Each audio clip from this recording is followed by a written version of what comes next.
So what if the most potent preventative medicine you could ever invest in isn't, a premium multivitamin or some boutique gym membership? Right, or like a strict organic diet. Exactly. Mhm. What if, instead of all that, your best health investment is actually a 30-year fixed-rate mortgage?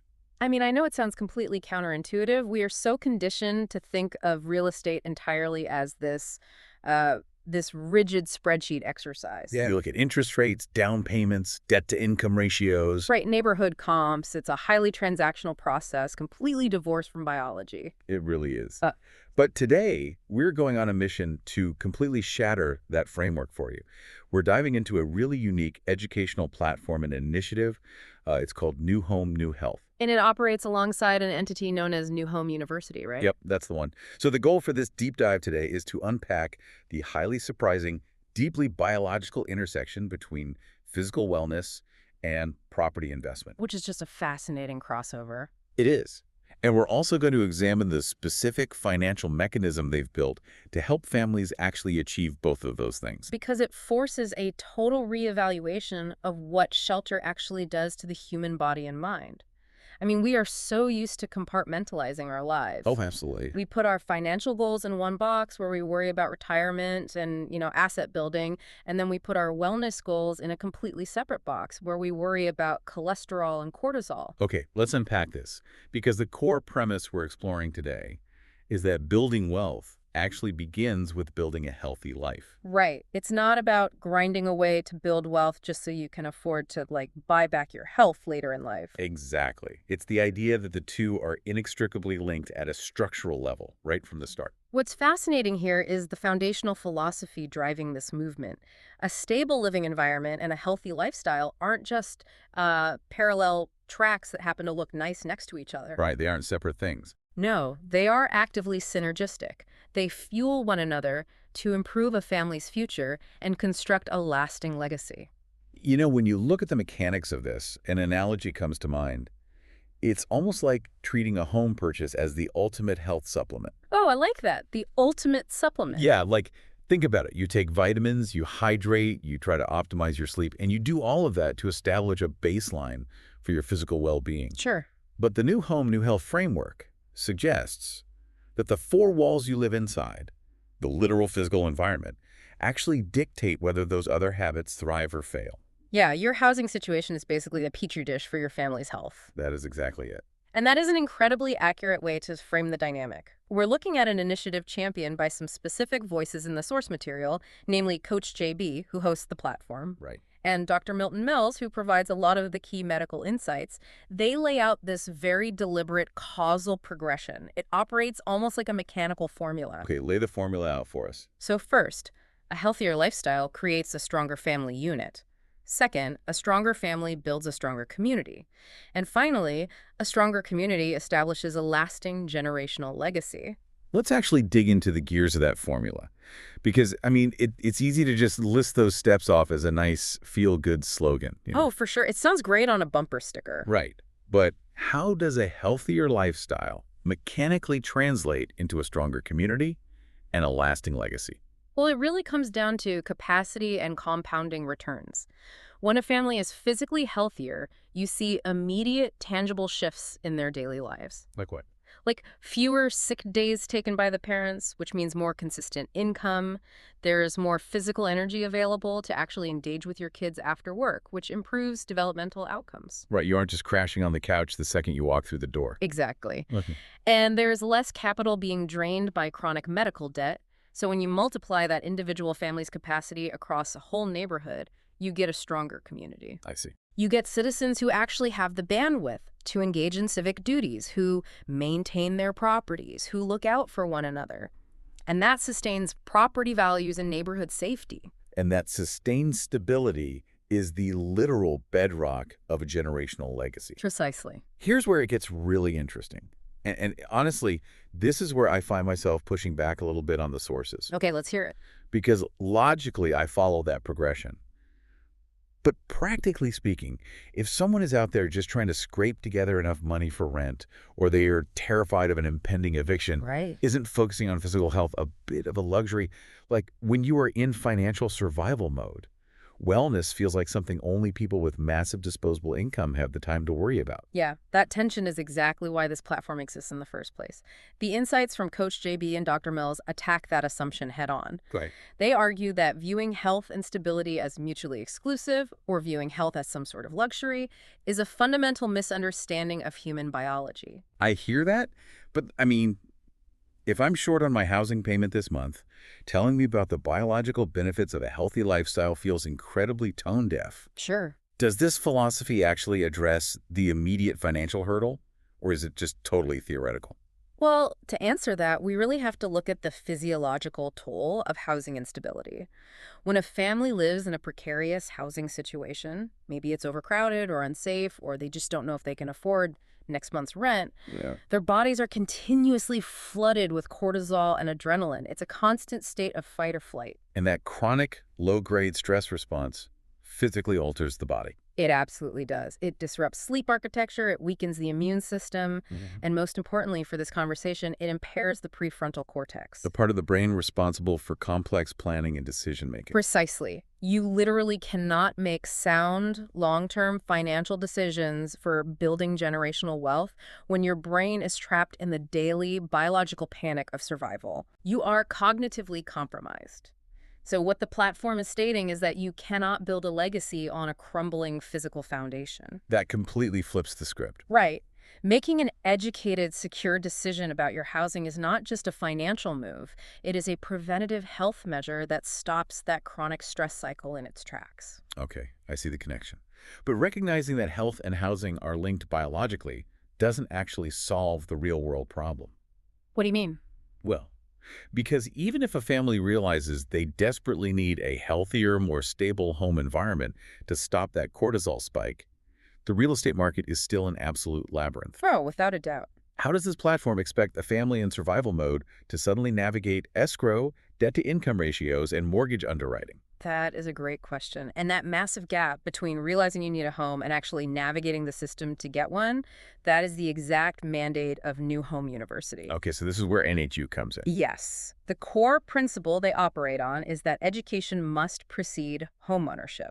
Which makes sense in a vacuum, but the reality is that the real estate industry is rarely built to educate the buyer first. Yeah. I mean, it's built to close the deal. Exactly. And the casualty of that system is a tragic phenomenon. It's basically self-rejection. Self-rejection. Yeah. A significant portion of the population never purchases a home simply because they assume they cannot afford one. They never even enter the funnel. Either they don't know what they don't know. Right. They don't realize there are vast networks of programs, grants, and builder incentives explicitly designed to help them cross the finish line. You know, if we connect this to the bigger picture, Yeah. what we are talking about here is an invisible barrier. Like, we are constantly discussing the highly visible economic barriers to homeownership, right? Maybe the obvious ones. Yeah, we talk about historically high interest rates. We talk about the lack of housing supply, the massive down payments required in major metro areas. Those are the walls everyone sees. But the invisible barrier is the sheer lack of awareness regarding assistance programs. It is a huge information deficit, and it keeps highly qualified, capable families locked out of homes they could comfortably afford if they just knew how to structure the deal. That is so frustrating. It is. And it's a blind spot shared not just by everyday families, but remarkably, by many real estate professionals as well. It's like, okay, think of it like trying to play a high-stakes board game where you are the only player at the table who doesn't know you are allowed to draw community chest cards. That is a brilliant way to put it. You're just sitting there, hoarding your tiny pile of resources, stressing over every single move, and feeling like you are inevitably going to lose. Right, because you are playing with half a deck. Exactly.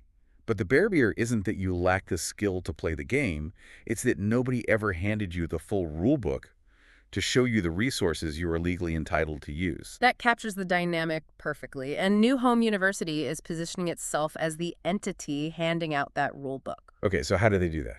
Their objective is to inject comprehensive education regarding health and financial resources before the buying process even begins. The goal is to ensure that families are making informed structural decisions about their homeownership journey. Regardless of where they currently sit on the property ladder. Exactly. Okay, but if the education is the rule book, how does New Home University actually move the needle financially? Like, if the education is the class, what's the actual grade or reward for the buyer? Right. Because understanding the rules of the board game is great, but in the real world, a house still demands cold, hard cash. Does this platform actually provide a tangible mechanism to help people buy? Or is this entirely an academic exercise? This is the pivot from the philosophical foundation to the highly practical application. The initiative introduces a very specific financial tool designed to operationalize this education. Okay, It's called the NHU Grant. let's break down the mechanics of this grant, because this is where the theory actually hits the pavement. Yeah, let's get into the numbers. According to the initiative's rollout, New Home University is introducing its first round of NHU grant funding, and that's backed by a total initial pool of $25,000. Right, so that $25,000 is distributed among qualified applicants to lower the barrier of entry.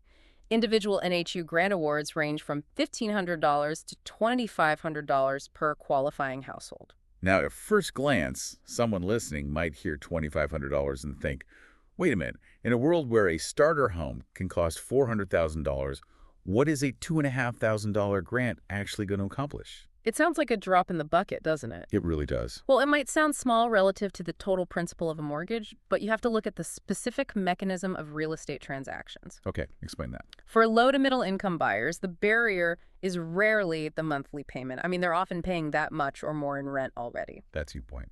The barrier is the upfront liquidity required to actually close the deal. So $2,500 can absolutely be the tipping point. Ah, I see. It can cover the appraisal fee, the title insurance, or the origination fees. It is designed to target the margins of closing costs, which is precisely where so many deals for first-time buyers fall apart. That makes a lot of sense. It bridges that final liquidity gap. Exactly. But there is a very specific parameter on this grant from the source material that we need to dissect.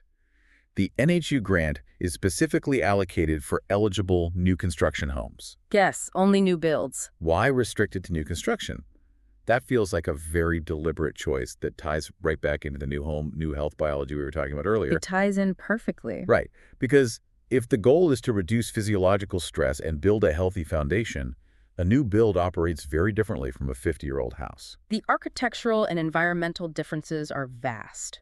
When a family buys an older existing home, they are often purchasing a legacy of deferred maintenance. Yeah, someone else's problems. Precisely. They might be dealing with outdated HVAC systems that pump dust and allergens through the house, or hidden mold behind drywall from old leaks.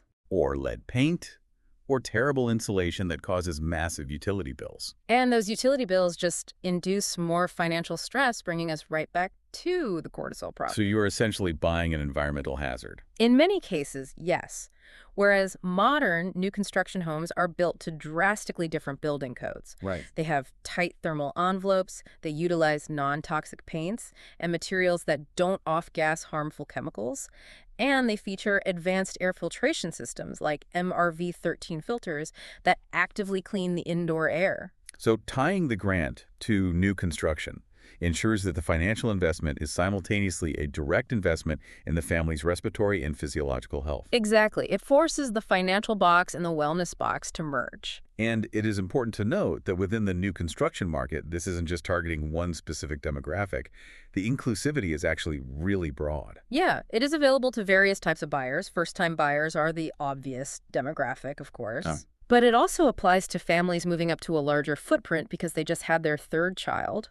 And even individuals downsizing. Like retirees looking for a single-story layout that better supports their aging joints and mobility. Exactly.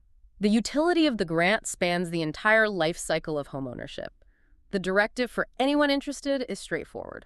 Which is what? Just visit newhomeuniversity.com. That is where families can research available new home communities, discover overlapping builder incentives, explore broader financing resources, and initiate the process to see if they qualify for the NHU grant itself. But let's pause and make sure we maintain absolute objectivity here. This is a financial program, which means there's fine print. Always. We need to clearly map out the caveats so no one is operating under false pretenses based on the sources. Transparency is critical here. First, this is not a bottomless well of capital.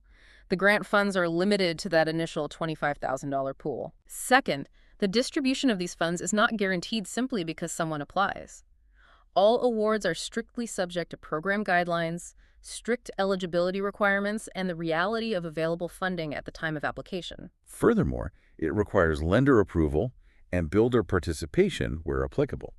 So if you choose a builder who isn't participating in the ecosystem, the grant doesn't apply. Yep. Most importantly, the framework explicitly states that not every applicant will qualify. This is a targeted assistance vehicle, not a universal stimulus check. The strict parameters are exactly why the platform urges families to request information and begin the education process as early as possible. Before the finite funding is exhausted. Exactly. So what does this all mean? When you strip away the real estate jargon and look at the actual architecture of this initiative, what we are analyzing is a highly structured behavioral incentive. Oh, absolutely. They aren't just handing out free money on a street corner. They are utilizing a targeted financial tool to incentivize a very specific sequence of actions. Get educated on the systems of wealth, prioritize your family's biological health, and make an informed decision in the new home construction market. Right. They're literally paying families up to $2,500 to stop self-rejecting and learn how to build a legacy. It acts as the financial catalyst that eliminates the invisible barrier of ignorance. By funding the NHU Grant, New Home University goes beyond merely advising people to care about their health and their equity. Yep. They are putting actual capital on the line to back the families who are willing to put in the work to understand the rulebook. It is the mechanism that bridges the theoretical concept of wellness with the harsh reality of wealth generation. And that gives us the perfect vantage point to synthesize everything we've explored today. I agree. Let's recap. We've dissected two major interconnected takeaways from these sources. First, the massive philosophical shift championed by Coach JB and Dr. Milton Mills through the New Home, New Health platform. Right. The realization that physical wellness and home ownership are not competing interests. Exactly. A healthier biological lifestyle creates a highly capable family, which builds a robust, engaged community, which ultimately generates a lasting generational legacy. And the second takeaway is the tangible machinery built to support that philosophy. I'm talking about New Home University and the NHU Grant. Yeah, a program offering between $1,500 and $2,500 to qualified households specifically for new construction homes. Serving as the financial tipping point to get educated families across the closing line. And for you, listening right now, it is crucial to understand why this framework matters, regardless of your immediate housing plans. Because it applies to everyone, really. Exactly. Yes. Maybe you are currently renting an apartment in a high-rise. Maybe you already own a 50-year-old home. Or maybe you are pre-approved and hunting for a new build tomorrow. Yeah. Even if a mortgage isn't on your radar for another 5 years, the core concept we dissected today is a profound blueprint for how you manage your life. It really is. It challenges you to audit your current environment. Look at the four walls around you and ask, is this space actively degrading my family's physical well-being through stress or poor environmental quality? Are my financial goals at war with my health goals, or have I engineered them to work together? This raises an important question, doesn't it? When we analyze the massive chasm between having a dream for your family's future and actually possessing the keys to that future, what is the material that builds the bridge? What builds the bridge? The architecture of this initiative proves that specialized education is the bridge. Without understanding the complex resources available like closing cost grants, builder incentives, and the deep biological link between housing stability and preventative health, Right. that dream remains an abstract fantasy. Education is what converts the desire for a better life into a sequential, actionable strategy. It turns invisible barriers into a set of stairs. And, unpacking all of this leaves me with a thought that I find completely fascinating. Well, let's hear it. Earlier, we discussed treating a home purchase as a health supplement. Right now, the entire real estate industry relies on traditional valuation metrics. Sure. When an appraiser walks into a house, they measure the square footage, they count the bathrooms, they check the quality of the kitchen countertops, and they pull data on what the house down the street sold for. Right. It is a purely economic appraisal of raw materials and location. Exactly. Yeah. But if our living spaces are truly the biological foundation for our physical health and our cognitive ability to build wealth, as this New Home University model heavily implies, Yeah. how is that going to disrupt the future of real estate? Are we approaching a horizon where homes are appraised not just on their square footage, but on their verifiable health-centric features? Oh, wow. That would fundamentally rewrite how assets are valued globally. Imagine a near future where a house is literally appraised at a higher monetary value specifically because of how actively it intervenes in a family's health. Like what kind of interventions? We are talking about homes with integrated medical-grade air and water purification systems Mm. built right into the plumbing and HVAC. Homes utilizing circadian lighting systems that automatically adjust to regulate your cortisol and melatonin levels, drastically improving sleep architecture. That is wild. What if the next massive evolution in property investment shifts away from the old cliche of location, location, location, and moves entirely toward biology, biology, biology? Valuing a home by how many years it adds to your life. Exactly. It is a wildly provocative concept to keep in the back of your mind the next time you step foot inside an open house. It demands that we stop looking at houses as just boxes to store our belongings and start looking at them as active participants in our longevity. It absolutely does. Well, that brings us to the end of today's deep dive. We hope this exploration into the biological and financial mechanics of new home, new health, and the NHU Grant has equipped you with a radically fresh perspective on the spaces you inhabit and the legacy you are actively building. Keep challenging the traditional systems, keep auditing your environment, and always keep digging into the things that matter. We will catch you on the next deep dive.